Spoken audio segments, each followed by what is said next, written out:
La prostitution en Europe.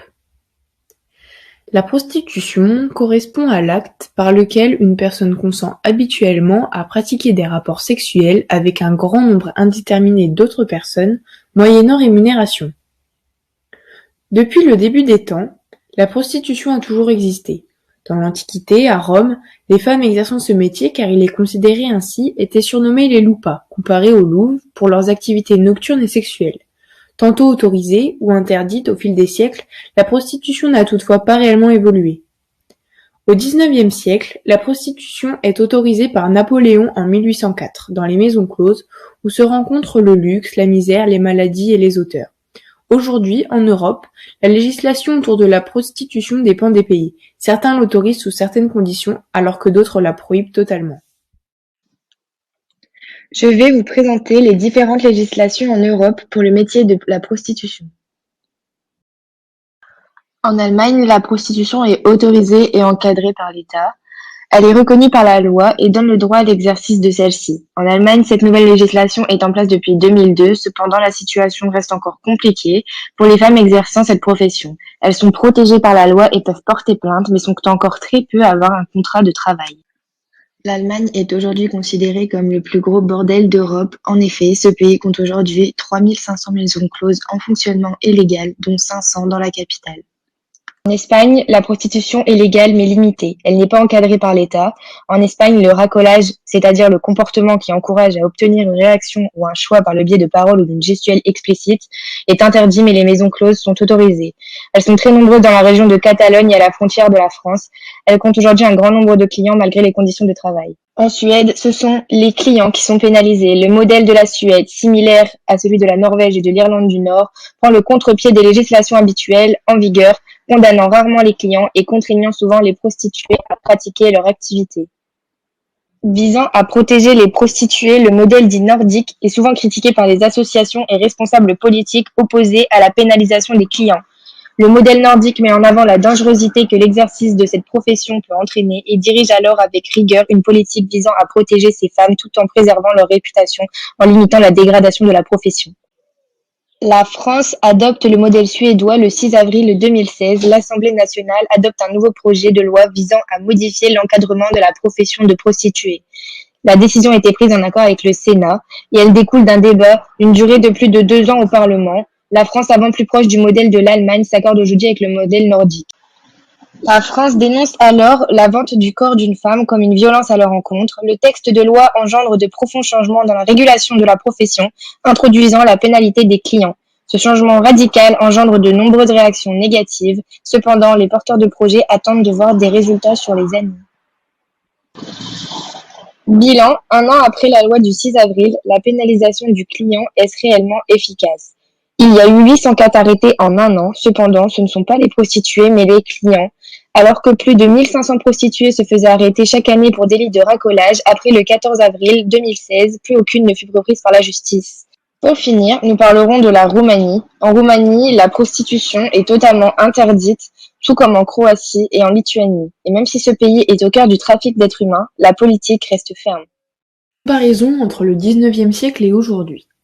Les maisons closes, aussi appelées maisons de tolérance, désignent les établissements dans lesquels les femmes se prostituent. Le XIXe siècle correspond à l'âge d'or de la prostitution en France. Paris portait alors comme surnom le bordel de l'Europe. En 1804, la prostitution est réglementée. La préfecture de police autorisait et encadrait ces pratiques. Les prostituées des maisons closes devaient être inscrites sur les registres de la préfecture afin d'être surveillées médicalement. Elles étaient appelées les soumises. D'autres encore, les insoumises, échappaient à ce contrôle. Pour les hommes, visiter ces lieux était à leurs risques et périls car ils pouvaient attraper bon nombre de maladies sexuellement transmissibles. Malgré l'autorisation des maisons closes, celles-ci devaient rester discrètes grâce à l'utilisation de fenêtres opaques par exemple. On peut donner quelques exemples de ces maisons. La plus renommée était le Chabanais pour sa luxure, ou d'autres encore plus miséreux tels le cabaret du Rat Mort. À la moitié du XIXe siècle, les maisons closes reflétaient un réel phénomène social. Ces filles de joie étaient contraintes de reverser une grande partie de leur salaire à leurs proxénètes en échange d'un toit et de nourriture. Celles-ci entraient donc dans un engrenage qui les empêchait de sortir de la prostitution. En 1946, la loi Marthe-Richard interdit la prostitution. Aujourd'hui en France, les maisons closes sont interdites. Cependant, elles sont autorisées en Europe dans certains pays comme l'Allemagne ou encore l'Espagne qui attirent bon nombre de Français à la frontière.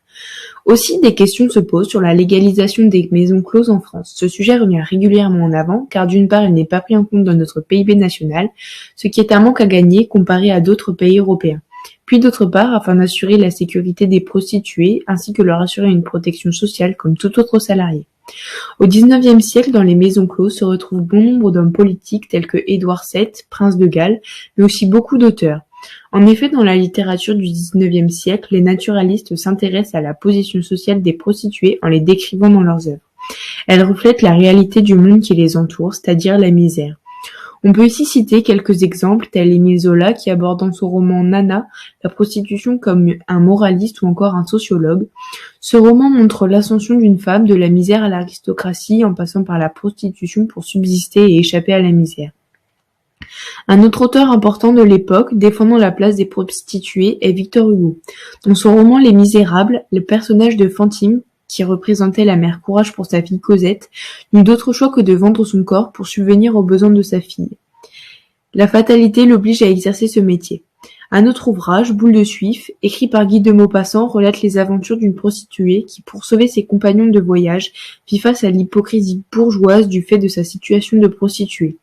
Ces ouvrages montrent la qualité de vie des prostituées durant cette période du XIXe siècle, racontée par les auteurs, hommes qui prenaient leur défense.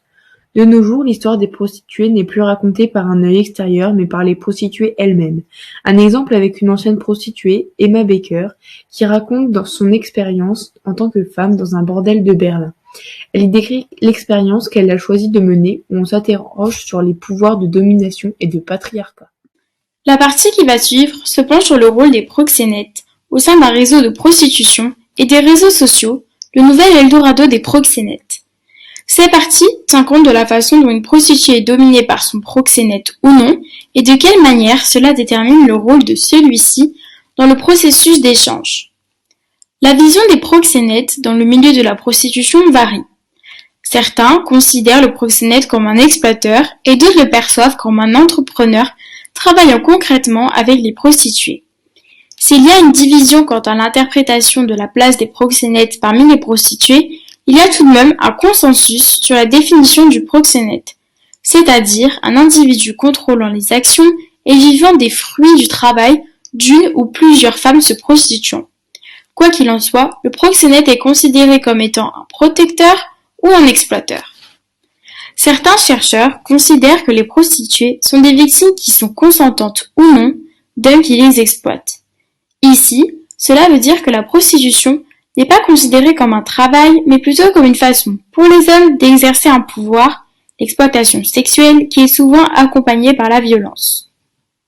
Cette division a maintes fois été dénoncée comme étant moralisatrice et comme ne permettant pas aux femmes s'adonnant à la prostitution de se responsabiliser puisqu'elles sont perçues comme des victimes de la domination masculine. Pour celles-ci, ce n'est pas l'offre de son corps qui est la source du problème, mais les conditions de travail reliées à la prostitution. Par exemple, la violence des clients, les contraventions et autres peines possibles. En effet, du fait que ce soit illégal et peu reconnu, la prostitution se réalise souvent dans des conditions plutôt précaires et dangereuses. Que l'on perçoive la prostitution comme étant une pratique légitime ou pas, qu'une prostituée soit perçue comme une victime ou comme une travailleuse, l'exploitation de celle-ci peut être directement liée aux pratiques du proxénétisme. Les proxénètes suivent souvent un modèle bien précis de recrutement qui leur permet par la suite d'exercer leur pouvoir et leur contrôle sur leurs prostituées. Au départ, ils ciblent des adolescentes vulnérables et isolées socialement qui proviennent souvent de familles dysfonctionnelles. Par la suite, ils tentent d'établir une relation de dépendance en utilisant leur charme.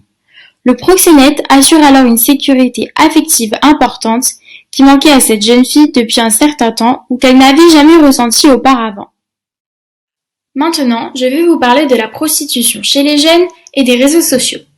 La prostitution chez les jeunes est due selon 4 profils aux scénarios de vie différents. Le premier est la dérive, dans laquelle la toximanie et la prostitution vont de pair. Ensuite, on a l'aide financière. La prostitution représente un moyen provisoire ou occasionnel d'arrondir ses fins de mois. Le troisième est l'appartenance. Le milieu de la prostitution peut devenir leur famille. Et finalement, la libération, identifiée chez des jeunes pour lesquels les activités prostitutionnelles sont des plus gratifiantes puisqu'elles leur servent à se réaliser comme personnes sur divers plans. De plus, on peut souligner que l'utilisation grandissante du web et des réseaux sociaux chez les jeunes peut être une cause de la prostitution juvénile.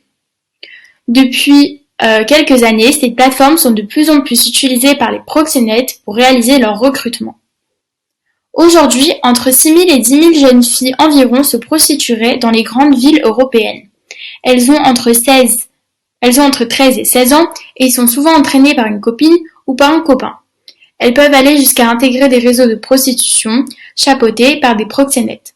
89% d'entre elles ont déjà subi des violences avant de se convertir à la prostitution ou ont déjà une vie ou un scénario de vie qui se rapproche aux 4 scénarios que j'ai énoncés avant.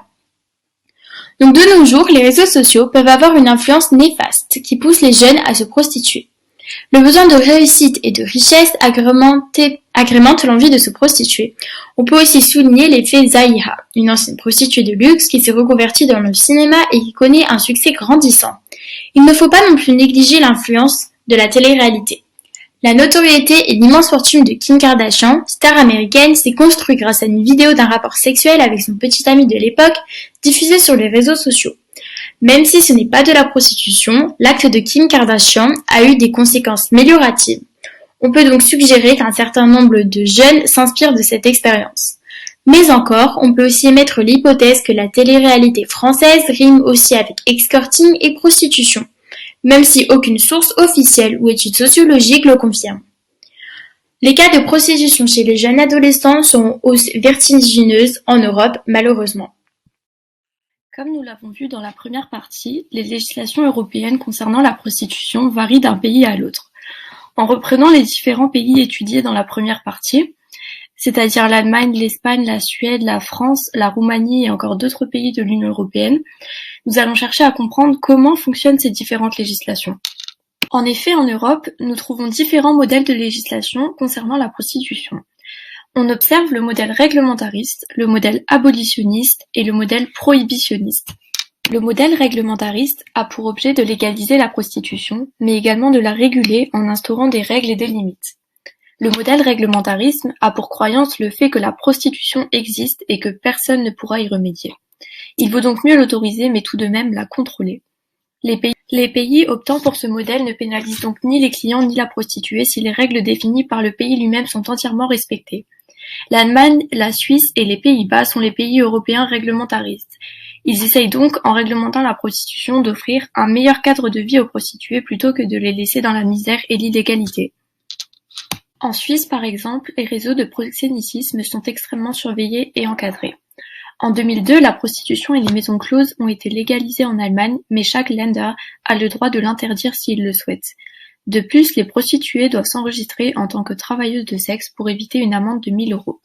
Le modèle abolitionniste a lui pour objet de pénaliser le client. C'est le modèle qui a été appliqué en Suède, puis seulement après en France. La Norvège et l'Islande ont également adopté ce modèle. La Suède aurait été le précurseur de ce modèle en Europe, car c'est un pays très avancé sur l'égalité homme-femme. Cependant, la France fait face à des polémiques, car certains trouvent que la politique abolitionniste reste très contradictoire. Elle autorise la prostitution, mais pénalise les clients, alors que sans ces clients, une prostituée ne peut exercer sa profession. De plus, on pense que ce modèle pourrait les mettre en danger, car il n'a donc aucune réglementation. Le modèle prohibitionniste vise à interdire complètement la prostitution, c'est-à-dire que chaque acteur, que ce soit le client, la prostituée et le proxénète, peuvent être sanctionnés. Le problème reste que malgré l'interdiction, la prostitution est toujours présente même dans les pays adoptant ce modèle. C'est le cas de la Lituanie, de la Roumanie ou encore de la Croatie.